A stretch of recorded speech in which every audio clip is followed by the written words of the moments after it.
¿Qué tal? ¿Qué tal, amigos? Se viene la fecha 15 y 16 de eliminatorias y como siempre en Biblioteca del Fútbol vamos a trabajar sobre los partidos de esta fecha, no solo con la actualidad, sino también con la historia, partidos históricos jugados en otras eliminatorias. Pero para esto, para empezar, saludo a mi amigo. Hola Seba, ¿qué tal? ¿Cómo estás vos? Buen día, Daniel, gracias por la bienvenida. Bien, bien, con expectativa, sobre todo por lo que van a ser los puestos de abajo. Sabemos que esta eliminatoria tiene más cupos en relación a la última, donde eh, la parte de abajo va a estar peleada seguramente hasta la última fecha. Pero bueno, como dijiste, este es el segmento histórico también, así que bueno, vamos a ver qué es lo que nosotros rescatamos de esta rica historia de eliminatoria sudamericana desde el inicio hasta la actualidad. Sí, Seba, tenemos una fecha donde se define lo de abajo, pero si bien pareciera que ese séptimo lugar de repechaje es el que está en duda, no se pueden descuidar los anteriores, salvo Argentina que ya está clasificada, el resto tiene que sumar y asegurarse la clasificación si es lo posible en esta doble fecha para no depender de no estar esperando a la última, a la de septiembre. Así que vamos a tener grandes partidos y grandes partidos desde lo histórico, desde la rica historia y grandes partidos desde lo actual. Yendo a lo actual también estamos ahí cerca de definir este pequeño juego, este pro de con el que arrancamos las eliminatorias, en el que vos tenés 38 aciertos y 40 puntos, y yo tengo 41 aciertos y 53 puntos. Pero todo puede pasar. Quedan cuatro partidos, cuatro apasionantes partidos, y nada está definido. Así que si te parece, arrancamos con la fecha número 15. Y el primer encuentro que tenemos es Ecuador-Brasil. Se enfrentaron 13 veces, donde Ecuador ganó dos, tres empataron y ocho triunfos brasileros. Con Ecuador como local tenemos apenas seis partidos, dos triunfos ecuatorianos, tres empates y tan solo un triunfo brasilero. El primer encuentro fue 0-0 y se disputó en 1993. ¿Qué partido traes vos para el recuerdo? Dani, traigo el empate entre Ecuador y Brasil 0-0, jugado en el estadio de Guayaquil el 18 de julio de 1993. Eh, el presidente del fútbol brasileño para aquel entonces, Ricardo Teixeira, se enojó, eh, ya que los brasileños prepararon tanto tiempo al seleccionado para jugar en la altura de Quito. Bueno, que al final a los ecuatorianos se le ocurre jugar en el llano. Eh, la argucia de último momento fue obra del técnico del Tri en aquel momento, Dusan Draskovic, y de su preparador físico.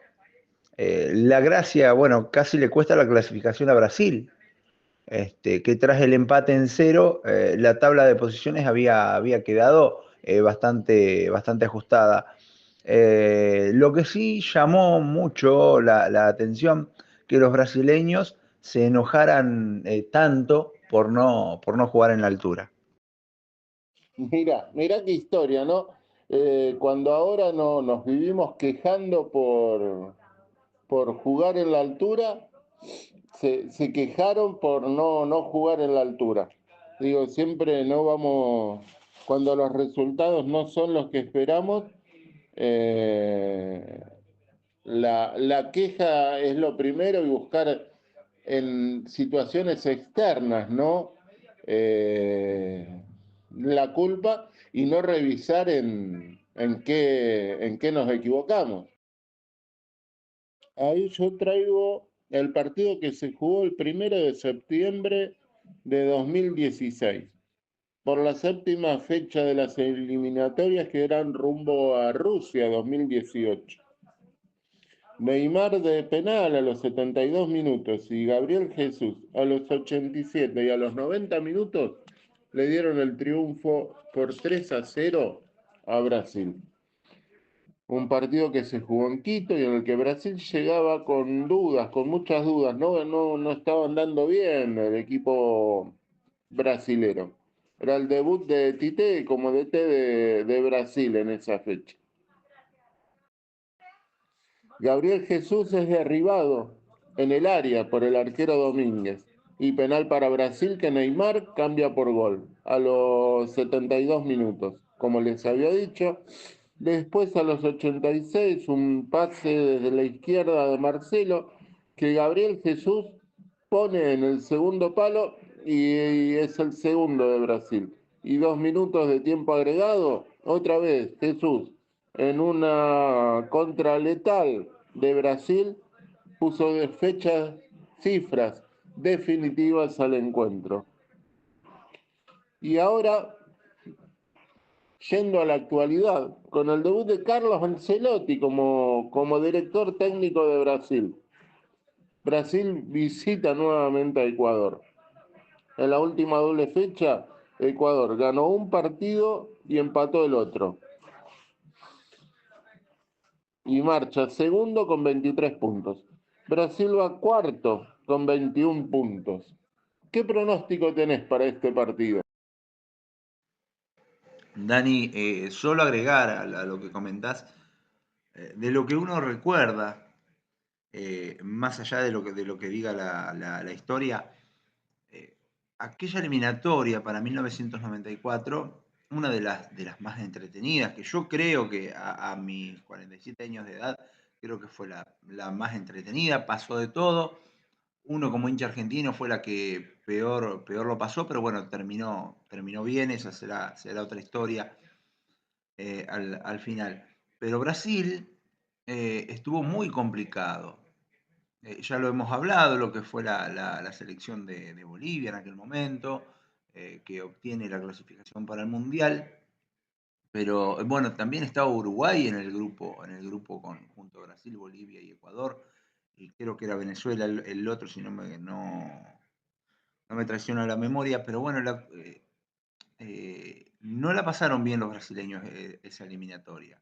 No solo desde lo futbolístico, sino por lo visto las cuestiones extradeportivas también sumaron a lo que casi fue la primera eliminación de la selección brasileña en una Copa Mundial.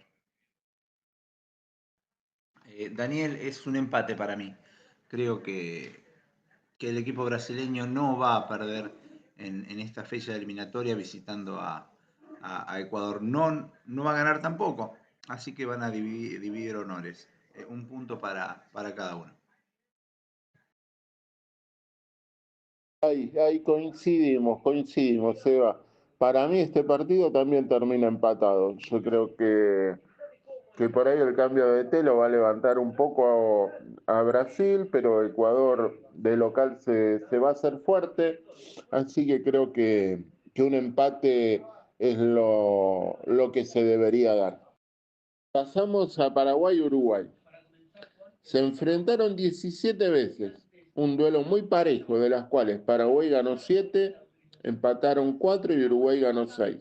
Ahora Paraguay como local es donde saca su diferencia, ¿no? Después Uruguay saca la suya como local. Eh, Paraguay ganó 5, empataron 1 y Uruguay tan solo ganó 2. La primera es de 1900, para el Mundial de 1958, donde Paraguay goleó 5-0 a Uruguay. Eh, ¿qué, ¿Qué partido nos traes? El 14 de julio de 1957 se enfrentan uruguayos y paraguayos en el estadio Puerto Sajonia, lo que es hoy el Defensores del Chaco de la ciudad de Asunción, Daniel, eh, para lo que después, al año siguiente, debía ser la fase final del Mundial de Suecia de 1958. Se puede decir que esta fecha es donde culmina con la hegemonía de los uruguayos en los mundiales. Eh, a ver, ellos fueron goleados por 5-0 y a los celestes no le dolió tanto la dura derrota como el hecho de quedar fuera en el Mundial de Suecia. Por primera vez no estarían en un Mundial sin que fuera su voluntad. Eh, hasta en esa eliminatoria, ellos eran un seleccionado de elite en aquel momento, de los primeros seleccionados importantes a nivel mundial. Aparte de los sudamericanos que ellos habían ganado en aquel momento, habían ganado los Olímpicos del 24 y del 28, y Uruguay había sido campeón mundial en 1930 y en 1950, y en el 54 habían ocupado el cuarto lugar. Solo por despecho y por venganza no estuvieron en los mundiales del 38 y del 34. Sí, Seba, tenés razón. Perdía esa supremacía uruguaya. Eh, y Paraguay ahí venía de alguna manera empezando a consolidarse, había salido campeón del Sudamericano del 53, si bien para el 54 no clasificó. Y para estas eliminatorias del 58 estaba con un recambio de jugadores. ¿Y cómo llegaban a este partido?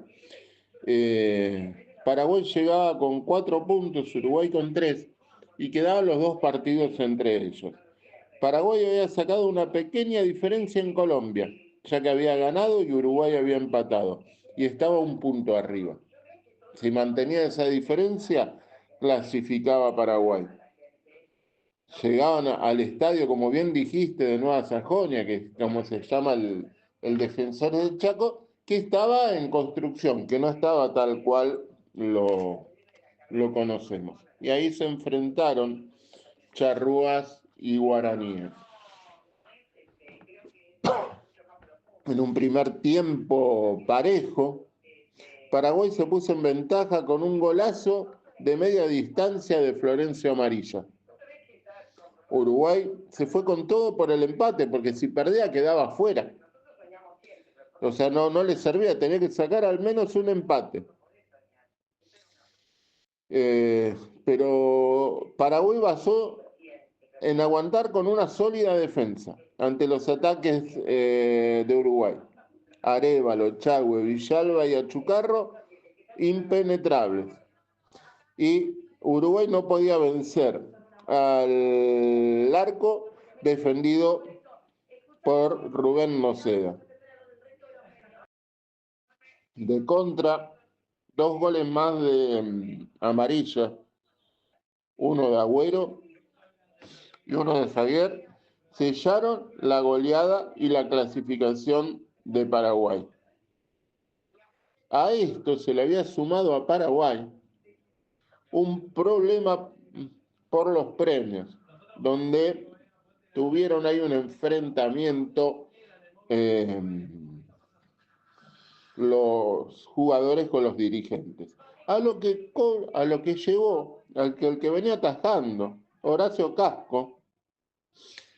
Algunos dicen que lo colgaron los dirigentes por un tema de premios y otros dicen que se fue el solito de la concentración antes de que arreglaran el tema de premios. Lo cierto es que Paraguay cambió el arquero.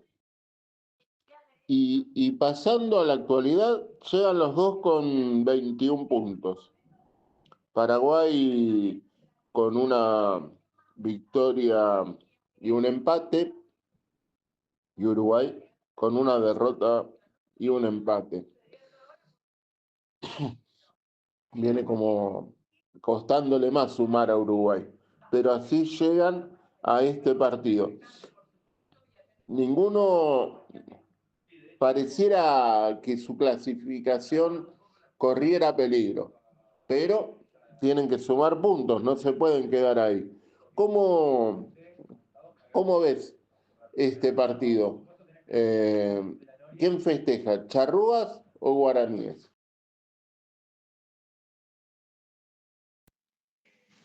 Daniel, victoria paraguaya ante Uruguay no va a ser el resultado aquel del año 1957, pero sí va a ser victoria guaraní sobre el conjunto charrúa. Acá o te acercas o se aumenta la diferencia, porque para mí van a terminar empatados, no se van a sacar diferencias en esta fecha Paraguay y Uruguay. Y ahora vamos a Chile-Argentina.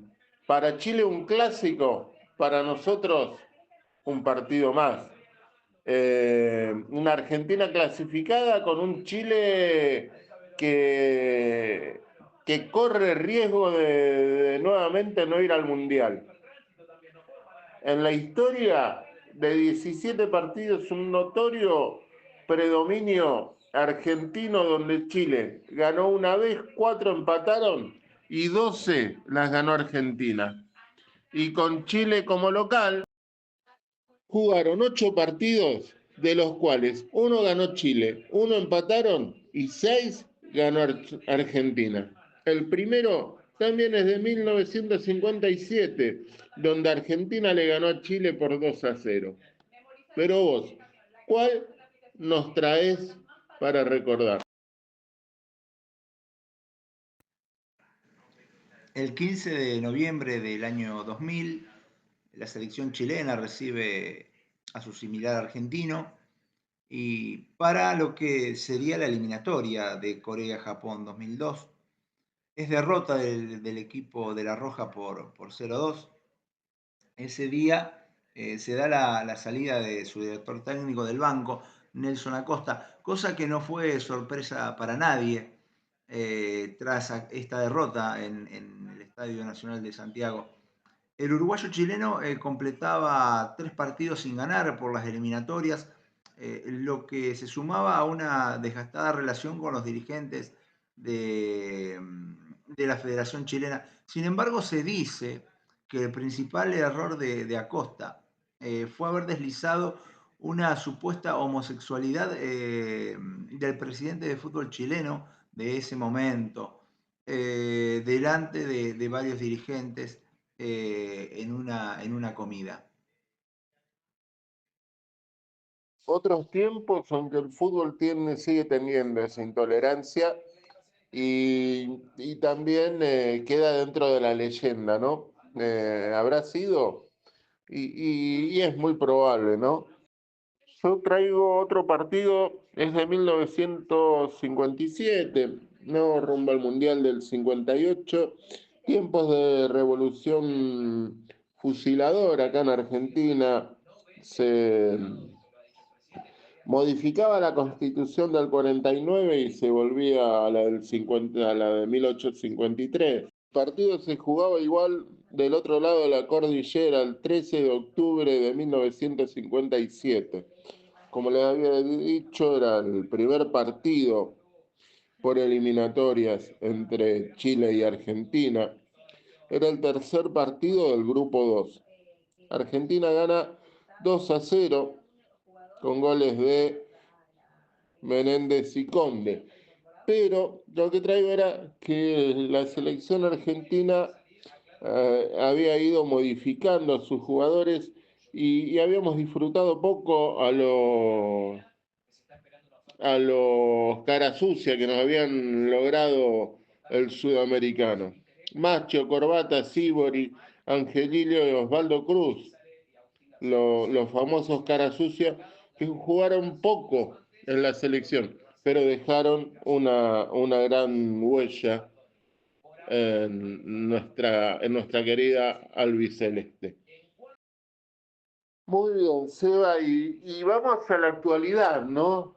La selección argentina que creo que hasta se puede dar el lujo de ir probando jugadores eh, para, para lo que resta de eliminatorias ante un Chile que empatar es una derrota, que no puede perder más puntos, que necesita ganar y si es posible por una buena diferencia para empezar, aunque sea a soñar con la repesca. ¿Cómo ves este partido? ¿Qué resultado auguras? Daniel, el resultado para mí es el mismo del que hablábamos recién en aquel año 2000, 2-0 para la selección albiceleste. Ahí. Bueno, acá vamos los dos por un triunfo argentino. Yo voy por un 3-1. Vamos a ver qué es lo que pasa, ¿no? Colombia-Perú, un lindo choque. Se enfrentaron 23 veces, ¿no? Son de los que más se han enfrentado. 12 triunfos colombianos, 7 empates y tan solo 4 para Perú. De local, 7 triunfos de Colombia, un empate y 3 de Perú. El primero fue de 1962 y Colombia le ganó 1-0 a Perú. ¿Cuál no nos trae, Seba, en este juego, en esta máquina del tiempo, en este recuerdo? El 26 de julio de 1981, para el inicio de la eliminatoria sudamericana, la selección de Perú debe viajar a Bogotá a enfrentar a Colombia. Como para entrar en contexto, Teófilo Cubillas, estrella histórica de la selección incaica, viaja desde Estados Unidos para la última práctica de su equipo antes del partido. Eh, la cuestión es que esta incorporación de Cubillas al equipo titular, al once titular de la selección peruana, deja virtualmente fuera del equipo a Julio César Uribe. En aquel momento era volante del Sporting Cristal. Eh, este último queda con mucha bronca ante esta cuestión y él decide, se promete hacerle notar, hacerle ver a Tim, que era el técnico brasileño de la selección peruana, y a todos sus compañeros, que él no estaba para el banco de suplentes, sino que él tenía que ser parte del titular.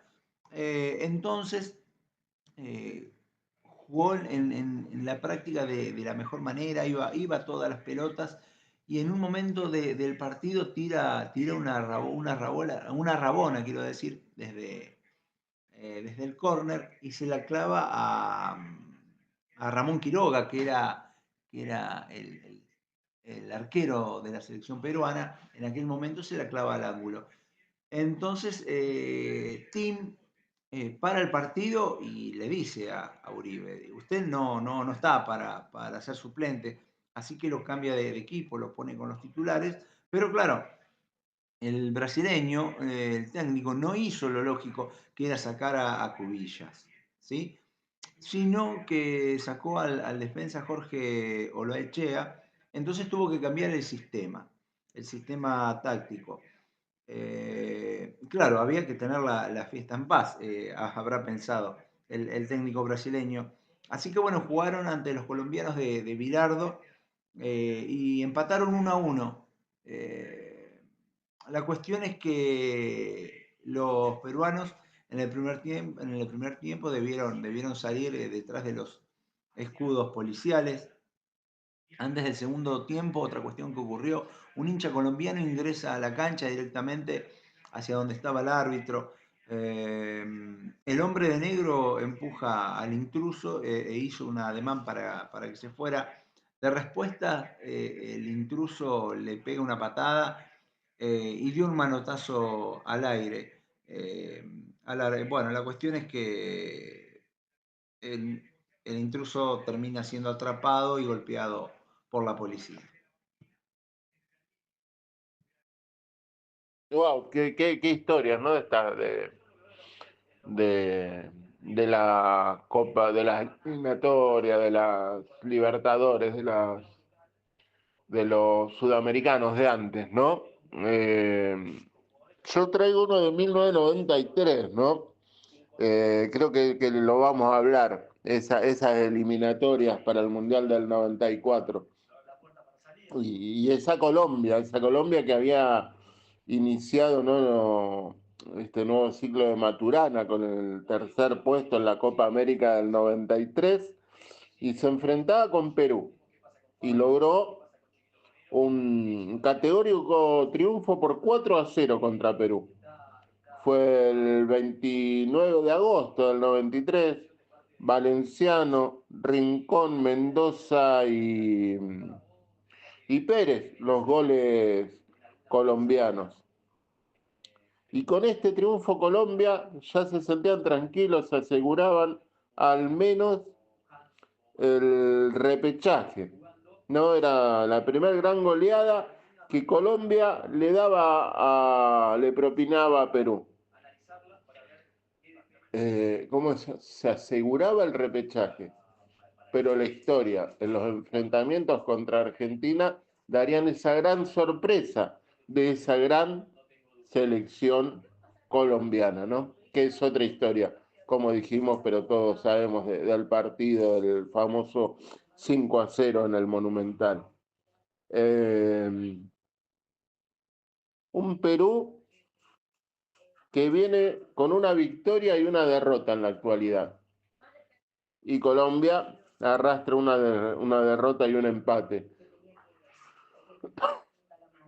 Colombia no clasificada, pero no se ven grandes nubarrones. Y un Perú que no puede perder más puntos ya, si es que quiere el milagro de la clasificación. En este vamos con resultado numérico. ¿Qué resultado le da, Seba? Dani, para mí va a ser victoria colombiana, 1-0 sobre la selección de Perú. Ahí los dos vamos por un triunfo cafetero. Pero yo les digo, para mí, más goles. Colombia 2, Perú 1. Y vamos al partido que cierra esta jornada.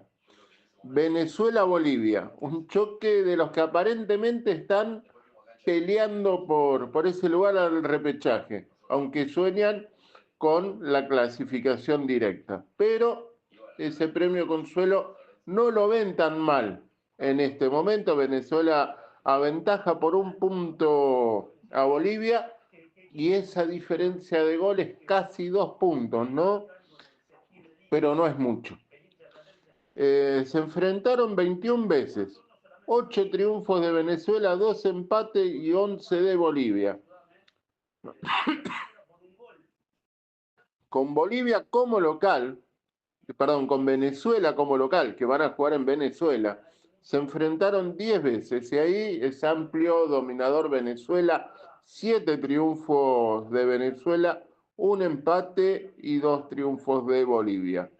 El primero fue en 1977 para el Mundial de Argentina, Venezuela 1, Bolivia 3. Pero empezamos por el que traes vos en este recuerdo.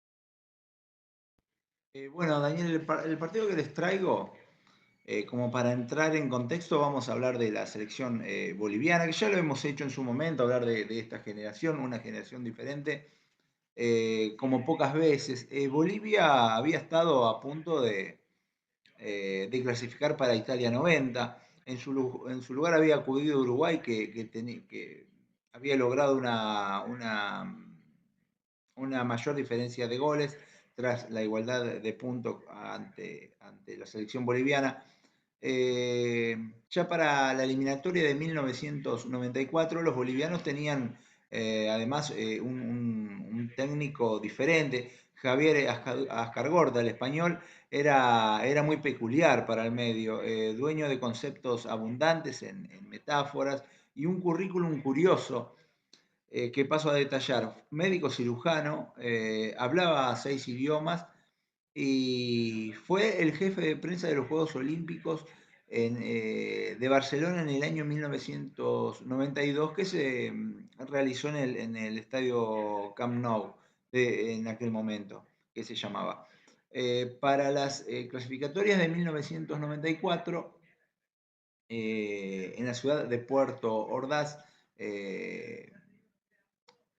recibe Venezuela a Bolivia en la primera fecha. Esto fue el año anterior al Mundial, en julio, el 18 de julio de 1993.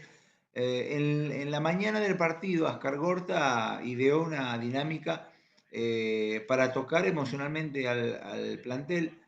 Cubrió todas las ventanas con papeles.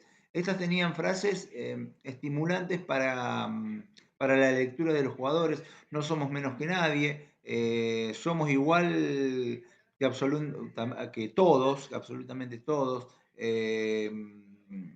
Tenemos que ganar, entre otras frases. Una actuación tan simple, pero dirigida al sentimiento del futbolista boliviano, que muchas veces carente de autoestima, pero indudablemente tienen un gran talento. Pero bueno, la cuestión es que ese resultado fue favorable y por goleada para el equipo del Altiplano, para Bolivia, 7-1. Ay, qué recuerdo, Seba, qué recuerdo. Yo, como te dije, el primero había sido en 1977, donde Bolivia derrotó por 3-1 a Venezuela. Fue el 7 de marzo del 77, rumbo al Mundial de Argentina del 78, en el estadio Brígido Iriarte. Es el primer triunfo de Bolivia de visitante en las eliminatorias. A los 8 minutos, Saucedo Landa pone el 1-0 para Bolivia. De ahí Venezuela buscó el empate, pero Bolivia se defendía con garra hasta la media hora del segundo tiempo, donde en 4 minutos puso 2 goles más y definió el partido. De ahí, ¿no? Los 3 primeros, creo que esto ya lo hablamos, los 3 primeros de los grupos clasificaban a una liguilla en Colombia. Y ahí Bolivia no le fue tan bien. Se comió 2 goleadas, un 8-0 con Brasil y un 5-0 con Perú. Y en la repesca le tocó con Hungría, un 6-0 en Budapest y un 3-2 de locales en La Paz los dejaba sin mundial a los bolivianos. Ya tendrían años más tarde su revancha y lograrían su clasificación, aunque ya habían ido 2 veces, pero por invitación o porque sus rivales no habían participado, ¿no? Logrando la clasificación en eliminatorias estamos hablando. Y este duelo es crucial, este duelo que se viene, el actual, el ahora, el que jueves, viernes que viene, definen. Tan solo un punto y el que gane se acomoda ahí mejor, ¿no? Si hay un ganador. ¿Cómo ves este resultado? ¿Venezuela o Bolivia? Va a ser victoria vino tinto, Daniel, para confirmar el buen momento de su selección y con chances serias realmente de estar en la fase final del año que viene. Coincidimos. O sea, yo creo que gana Venezuela y ya esto, si llega a ganar Venezuela, se pondría a 4 puntos, más ese punto, ¿no? Que estamos hablando de la diferencia de gol, sería casi 5 puntos abajo Bolivia, que le haría muy difícil de descontar en los 9 puntos que quedan por jugar. Y Venezuela sí gana, ¿quién te dice si ya la pelea no es tener los 7 clasificados y Venezuela pasa a pelear ahí a ver si logra el cupo directo. Pero bueno, los partidos hay que jugarlos y esperaremos a este jueves y viernes donde se empieza a definir la eliminatoria sudamericana. Muchas gracias, Eva. Creo que salió bueno, salió lindo. Un gusto, como siempre, trabajar con vos. Dani, sí, la verdad que salió lindo, entretenido, como siempre. Estos programas históricos para nosotros tienen un gustito especial. Y saludarte, Daniel, y nos vemos en el próximo programa de la siguiente fecha eliminatoria que se va a realizar unos días más tarde. Perfecto, Seba, creo que salió un lindo programa. Esperemos que los que están del otro lado también lo hayan disfrutado. Los esperamos en Biblioteca del Fútbol el próximo programa para hablar de la fecha 16 de las eliminatorias, desde lo histórico y desde lo actual. Los esperamos.